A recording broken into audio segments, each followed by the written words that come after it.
I was in the middle of a home inspection on Ridgecrest Avenue when my phone rang. It was a number I didn't know, a local area code, but not one I had saved. I almost sent it to voicemail. I had 4 rooms left to document and a client meeting in 2 hours. I picked up anyway. Is this Leonard? The voice belonged to a woman, maybe mid-50s, slightly out of breath, like she'd been moving things around. It is, I said. My name is Paula Metz. I'm the contractor you hired to redo the drywall in your late father's den. I'm sorry to bother you on a Thursday afternoon, but I need you to come by the house when you can. And I know this is going to sound strange. Please don't bring anyone else with you. I stood in the middle of someone else's kitchen and looked out the window at the ordinary September street. Yellow leaves, a dog tied to a porch rail, everything exactly as it should be. My name is Leonard Schraft. I'm 54 years old. I've lived in Claremont, New Hampshire my whole life, minus 4 years at UNChat, and 2 more knocking around Portland before I came back because my mother got sick and I never quite found a reason to leave again. I work as a home inspector. I drive a 10-year-old truck. I know most of the electricians and contractors in the county by their first names. My father, Gerald Schraft, died 14 months before that phone call. He was 79. The death certificate said congestive heart failure, which the attending physician at Valley Regional told us had likely been developing for several years without obvious symptoms. My father had not been a man who went to doctors willingly. He went when my mother made him go. And after she passed in 2019, he stopped going at all. He had lived alone in the house on Birchwood Lane where I grew up, a brown and cream colonial on a half-acre lot with a vegetable garden he maintained badly but lovingly, and a detached garage he had converted in the late 90s into what he called his den. He kept his desk in there, his filing cabinet, his old recliner, a small television. He paid his bills in there, read in there, fell asleep in there most nights toward the end. After he died, my sister Veronica and I agreed to sell the house. Neither of us could afford to keep it, and neither of us could bear to move into it. The den had water damage along the north wall, a slow leak from the roof that had gone unaddressed too long and had buckled the drywall in a 4-foot section. It needed to come out before we could list the property. A friend at my church had recommended Paula Metz, said she did good work and didn't pad her invoices. I'd given her the key on a Monday and told her she could work at her own pace through the end of the week. I finished the inspection on Ridgecrest in 40 minutes instead of 90. I apologized to my clients, told them something had come up with my father's estate, which was true enough. I drove the 20 minutes to Birchwood Lane with the radio off. Paula was waiting outside the den when I pulled up. She was a compact woman in a canvas work jacket, gray at her temples, with the kind of careful expression people wear when they're trying to give you space to react. She didn't say anything until I'd gotten out of the truck and walked all the way over. I pulled the damaged section out this morning, she said, and when I got into the wall cavity, there was something in there. I want to show you before I say anything else. I haven't touched it. Inside the den, it smelled the way it always had. Motor oil from something long ago, old paper, the particular mustiness of a space used by one person for 30 years. Paula had removed a section of drywall about 2 feet wide along the base of the north wall. The exposed cavity showed the old fiberglass insulation, pink and flattened with age, and pushed back behind a section of that insulation, resting on the sill plate, was a metal fireproof document box, dark gray, the kind sold at hardware stores and office supply places for maybe $30. It had a key lock on the front and a small loop of masking tape on the lid, with 3 letters written on it in ballpoint pen. LSSC, my initials, Leonard Schraft. My father had put my initials on a box and hidden it inside the wall of the room where he spent the last years of his life. I crouched down and looked at it for what was probably a full minute without speaking. I know where the key is, I told Paula. I did know. My father kept a coffee mug on the corner of his desk, ceramic, white, with a faded lighthouse on it. The kind of mug sold at every gift shop on the New Hampshire seacoast. He kept pens in it mostly, and a few odd keys that he'd never bothered to label. I had packed the contents of that mug into a Ziploc bag 6 weeks after he died when I was going through the desk. The bag was still in a box in my spare bedroom at home. I told Paula I needed to come back. She nodded and said she'd wait outside and give me as much time as I needed. I respected that she didn't ask questions. I drove home, found the box in the spare room, Found the bag. There were 6 keys in it, and the third one I tried opened the lock. Inside the document box, there was a manila folder, a USB drive labeled with a strip of masking tape that said "Open Second," and a sealed white envelope with my full name written across it in my father's handwriting. Gerald Schraft had been an engineer for 31 years at a paper mill in Groveton. His handwriting was precise and even and had not changed in the 30 years since I'd first learned to read it. I sat on the floor of that room in my work clothes, and I did not move for a long time. I didn't open the envelope that afternoon. I drove back to the house on Birchwood Lane, thanked Paula, paid her for the day's work, and asked her to finish the repair the following week. She asked if I was all right. I told her I wasn't sure yet. She said she understood, and she left without pressing me further, which was the right thing to do. I brought the document box home and set it on my kitchen table. I made coffee. I didn't drink. I sat across from it and tried to think about what I knew about my father. Gerald Schraft had been a private man, not cold. People who knew him described him as steady, which is different. He was the kind of man who showed up to your game, to your graduation, to the hospital when you needed a ride, to every funeral of every person he had known for more than a decade. But he did not talk about money, did not talk about what worried him, did not talk about the things that were hard. He had grown up during a time when that was simply how men were built, and he had never updated the firmware. He had been careful with money his whole life. He and my mother had lived below their means for 40 years. He had a pension from the mill, Social Security, and what I understood to be a modest but solid IRA that a financial advisor in Concord had managed since the mid-90s, a man named Douglas Crail. I had met Douglas Crail twice. Once at my mother's funeral, where he had expressed condolences and mentioned, in the same breath, that he would make sure my father was taken care of. Once at a dinner my father had hosted, maybe 7 or 8 years ago, at which Douglas had been pleasant and drank 1 glass of wine and talked about fly fishing. My father had trusted him completely. He mentioned Douglas the way he mentioned the guys he'd worked with at the mill, as a fixed point, a known quantity, someone you didn't have to think about because the thinking had already been done.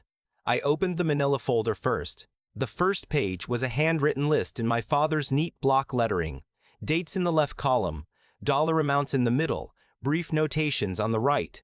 The list went back 4 years. The first entry read, April 2020, $11,400. Transfer, portfolio adjustment fee, not NAR agreement, called DC. He said standard, did not feel standard. I read the whole list. There were 19 entries. They ranged from $4,200 to $23,500. At the bottom of the page, my father had written a total in red pen, underlined twice, $187,000. I had to set the folder down. I got up. I walked to the window. There was a woman walking her dog on the sidewalk outside, and everything about that scene was completely normal.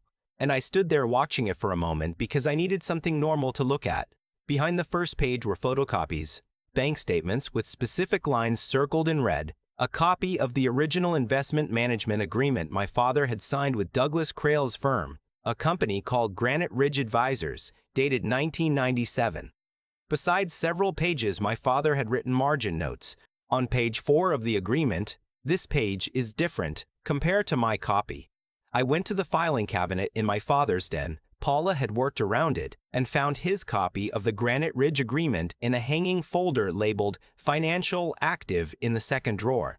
My father had been an organized man. He had filed things in the same place for 30 years and the files were still there. I brought his copy back to my kitchen table and laid it beside the photocopy in the folder. Page 4 of his copy ended mid-paragraph. Page 5 began mid-paragraph. They did not connect. There was no page that corresponded to what the photocopy in the folder showed. A page 4A, inserted into Crail's version, that authorized Granite Ridge to charge unilateral portfolio optimization fees at their discretion, up to 3% of assets under management per quarter, with a single written notification considered sufficient disclosure. That page did not exist in my father's copy of the contract. The page numbers in his copy jumped from 4 to 5 without acknowledgement. My father had noticed this. He had noticed it, and he had begun to track every transfer that fit the pattern, and he had done this alone, quietly, for 4 years, without telling me or Veronica or anyone, as far as I could determine. I went back to the folder. Behind the bank statements was a printed email exchange, 6 pages, between my father and Douglas Crail, spanning about 8 months. My father wrote incomplete sentences and used punctuation correctly, which I note only because reading his emails felt like hearing his voice in a specific way.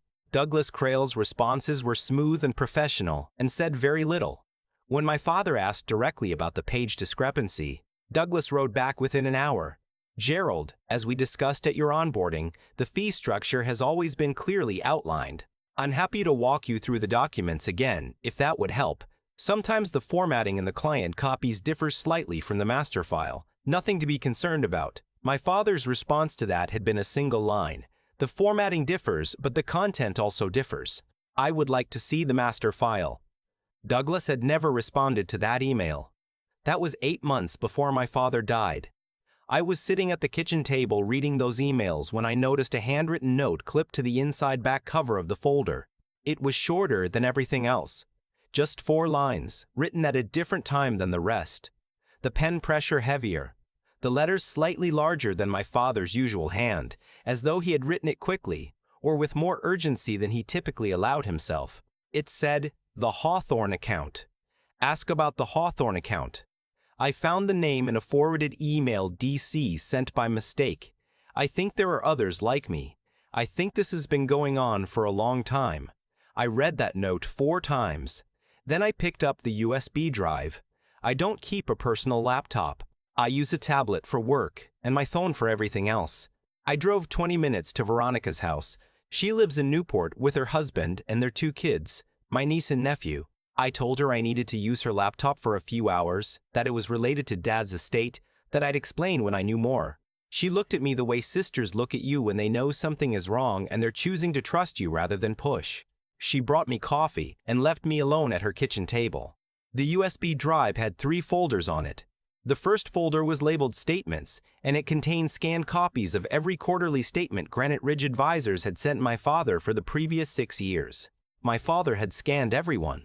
He had also, alongside each statement, created a simple spreadsheet in Excel, which he had taught himself to use sometime in his 70s, a fact I had not fully appreciated until that moment, that tracked the fees listed on each statement against what the original contract authorized. The discrepancy column, highlighted in yellow, grew larger every quarter. He had been meticulous. He had been doing this for years before he'd said a word to anyone. The second folder was labeled Hawthorne, and it contained 3 items: a screenshot of an email my father had apparently received by accident, forwarded from Douglas Crail's assistant to the wrong client address, that referenced a Hawthorne fee allocation in language that was deliberately vague but that, read alongside everything in the first folder, was not vague at all. It also contained a printed document my father had found through what I could only describe as old-fashioned research, a complaint filed with the New Hampshire Bureau of Securities Regulation in 2018 by a client of Granite Ridge Advisors that had been resolved through private arbitration. The complainant's name was redacted. The nature of the complaint was described as unauthorized fee assessment. The file had been closed. No public action had been taken. My father had printed that document and written in the margin, "This is not the first time." The third folder was labeled with my name, Leonard. It contained a single audio file, 1 hour and 12 minutes long, recorded on what I recognized from the file metadata as my father's old flip phone, a device I had assumed he used only for calls. He had, apparently, taught himself to record audio on it as well. The recording was of a meeting, my father's voice and Douglas Crail's voice in what sounded like an office, muffled at points, steady throughout. My father had laid out the fee discrepancies item by item, the way an engineer presents a structural problem without accusation, with evidence. He had asked Douglas to explain the page 4A discrepancy. He had asked about the Hawthorne account. Douglas's responses were calm. He was very good at being calm. He said my father was confused. He said the documents were complex and perhaps a family member, and he paused on the word family, letting it sit there in a particular way, might want to help him review them. He said that elderly clients sometimes found financial instruments difficult to track as their situations changed. He said it twice in different phrasings, without ever using the word elderly directly. My father had let him finish. Then he said, "Douglas, I have a copy of the complaint filed against your firm in 2018. I also have the name Hawthorne on an email you sent to me by mistake in March. I'm not confused. I'm asking you directly whether you have been taking money from my account without authorization." There was a silence on the recording. Not 4 seconds. 12. I counted. Douglas said, "I think you should be careful about repeating things you don't fully understand, Gerald. There are legal implications to making certain kinds of accusations." My father said, "I'm not making an accusation. I'm asking a question."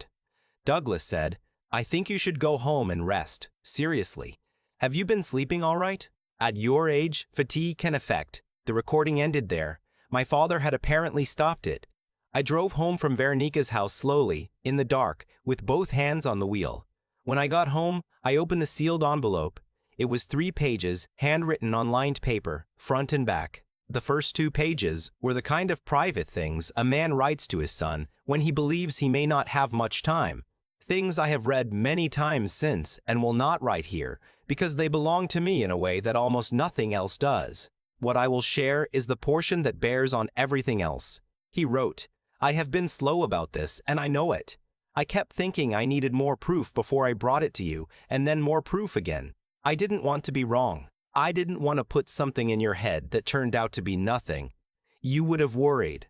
You would have wanted to do something about it before I was ready. You know how you are." He wrote, "I believe Douglas has been doing this to more than just me." The Hawthorne name appears in at least 2 other places if you look. I couldn't find out more than that on my own. He wrote, "The USB drive has everything I have. If something happens to me, and this is found, go to a lawyer before you go to Douglas. Don't go to Douglas at all. He is very good at making people feel like the problem is with them. And then, near the end, I should have told you sooner.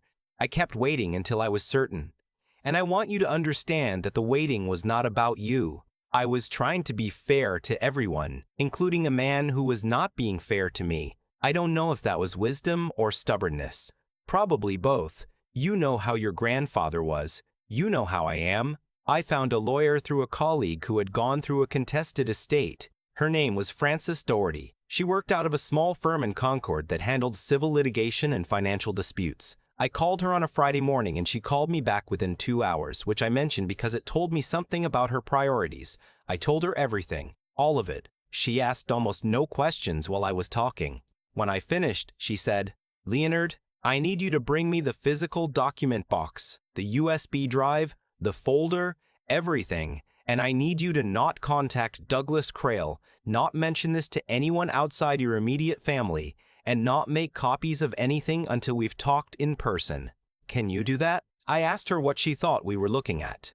She was quiet for a moment. Then she said, "If what you've described is accurate, you're looking at securities fraud, breach of fiduciary duty, and potentially a pattern of conduct involving multiple clients. The regulatory implications are significant, but I want to see the materials before I characterize anything further." I brought her everything the next morning. Frances moved carefully and quickly, which I would come to understand was her particular style. She was not a dramatic woman, but she did not waste time. Within 2 weeks, she had engaged a forensic accountant named Stuart Neff, who spent 3 weeks going through the fee records across the 6-year period my father had documented. Stuart found what he called, in his written report, consistent and systematic unauthorized fee assessments totaling, conservatively, $187,400 over the documented period, with patterns consistent with similar conduct extending beyond the available documentation window. He also found the Hawthorne account. It was not a client. It was a shadow account.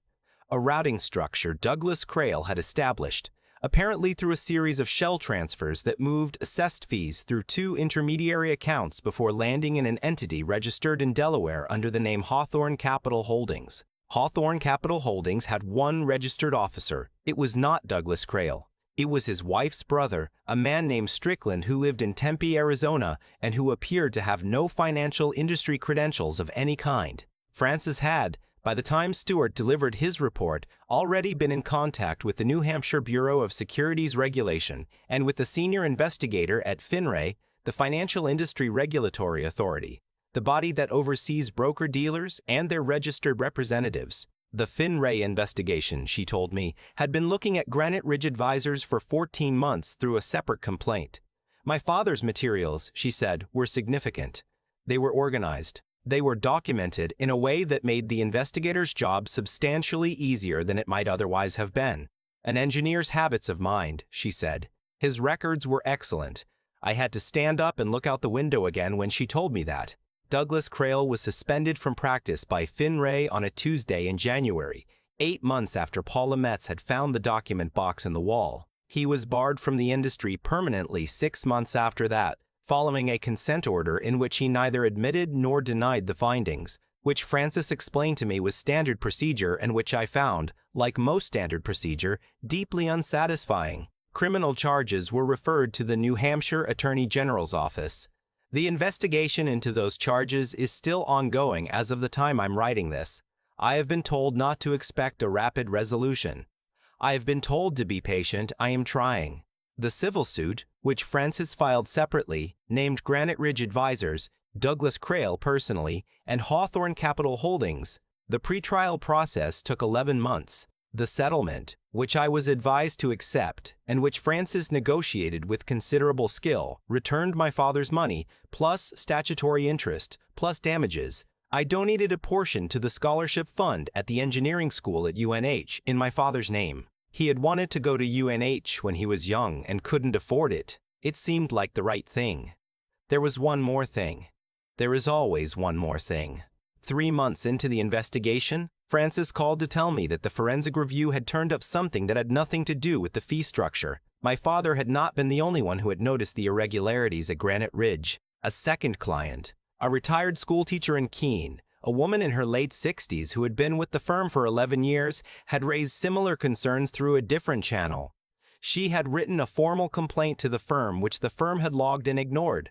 She had then, 2 years later, written to the Bureau of Securities Regulation, which had opened a preliminary inquiry that went nowhere because the documentation was incomplete. Her name had been passed to Stuart Neff by the Finray investigator as a parallel complainant. Her name was Shirley Odom.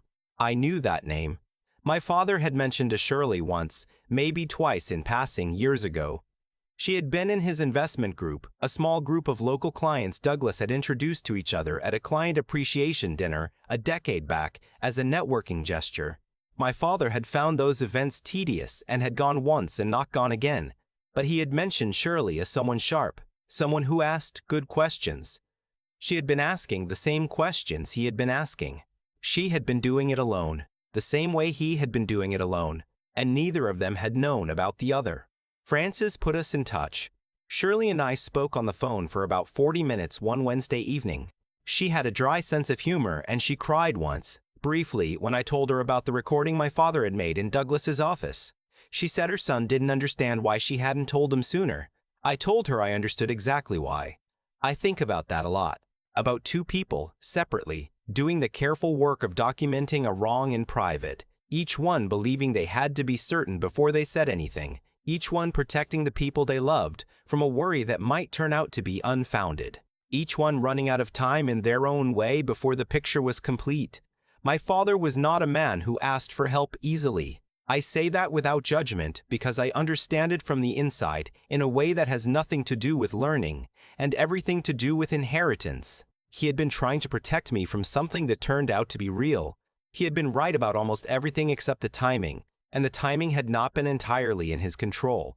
I use the den now. Paula finished the drywall repair in late October, and I have been going over to the house on Birchwood Lane on weekends, sorting through what will sell and what will keep, and sometimes I sit in my father's recliner with the small television on low, and I do not think about anything in particular. It is not a comfortable chair. It is a chair shaped by 30 years of one specific person, and I am not that person. But I sit in it anyway, because sitting in it is a way of being in the same room with him, and I am not ready to stop doing that. The document box is on my bookshelf at home. I keep it there because putting it somewhere out of sight has never felt right. My father spent 4 years building what was in that box, alone, by hand, in the measured and methodical way he did everything. He hid it in a wall and trusted that someone who knew him well enough would eventually find the right key. He was right. There is a line in the letter he left me that I come back to more than any other. He wrote, "I know you think I should have said something sooner. Maybe, but I want you to understand something about the difference between suspicion and certainty. Suspicion felt like an accusation I hadn't earned the right to make yet. I needed to be sure. I needed it to be sure before I made it real for anyone else. I have thought about that distinction more than I expected to, about whether the need to be certain before speaking is a form of integrity or a form of fear, and whether those two things are always as different as we'd like them to be. My father was an honest man who held himself to a high standard, and that standard cost him time he did not turn out to have. I do not think he was wrong to hold it. I do not think he was entirely right either. I think he did the best he could with what he knew about himself, which is usually all any of us manage. The birdhouse on the back porch, his, not mine, one of the last things he built, still has 2 sparrows in it every spring. I have not moved it. I don't intend to.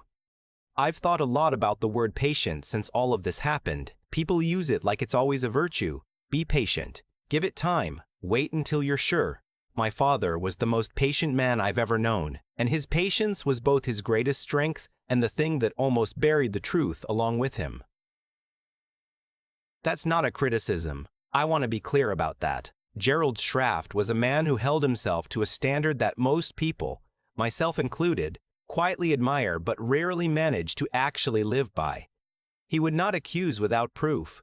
He would not speak until he could back up what he said. He spent 4 years building a case in a room by himself, alone, with a flip phone and a spreadsheet, and the same methodical precision he'd applied to engineering problems for 30 years. And when he ran out of time before the picture was complete, he hid it in a wall and trusted that the right person would eventually find the key. He was right, but it cost him something. It cost him the chance to see Douglas Crail answer for what he did. It cost him the chance to sit across from Frances Doherty and hear her say the words we got him. It cost him the conversation we might have had, the one where I'd have told him I understood, that I wasn't angry, that I was proud of him for not letting it go. What I've come to believe, not from any book, not from anyone who told me what to think, but from sitting in my father's recliner on cold Saturday mornings turning all of this over, is that there's a real difference between patience and silence. And the line between them is harder to find than it looks. My father was patient with evidence. He was silent about the burden. Those are not the same thing, and conflating them cost him years of carrying something alone that he didn't have to carry alone. Douglas Crail, on the other hand, built his entire career on a different kind of silence. The silence of people who trust. The silence of people who were raised, like my father, to believe that professionals in suits with framed credentials on the wall have earned the benefit of the doubt. He understood, I think, that the most reliable shield is not aggression, but the quiet weaponization of other people's decency. He knew that a man like my father would want to be certain before he spoke. He counted on it. That's the thing that stays with me. The people most capable of doing sustained harm to others are often the ones who understand integrity well enough to exploit it. They know that honest people need proof. They know that decent people are slow to accuse. They set up shop right inside that delay, and they work there for years, sometimes before anyone looks closely enough. Surely Odom knew. My father knew. They were both right, and they were both right, and they were both alone with being right, and neither of them knew the other was carrying the same weight. I think about that every time I'm tempted to tell myself that something troubling I've noticed is probably nothing, that I should wait until I'm certain, that speaking up before I have everything in order would be unfair. The document box is on my bookshelf. I look at it most mornings. What I see, when I look at it, is not a warning, exactly. It's more like a question my father left behind for me. He asked it the only way he knew how, which was careful and quiet and thorough, in a room by himself, with a masking tape label and 3 letters that spelled out my name. The question is, what are you going to do with what you know? I'm still working on the answer, but I'm not working on it alone.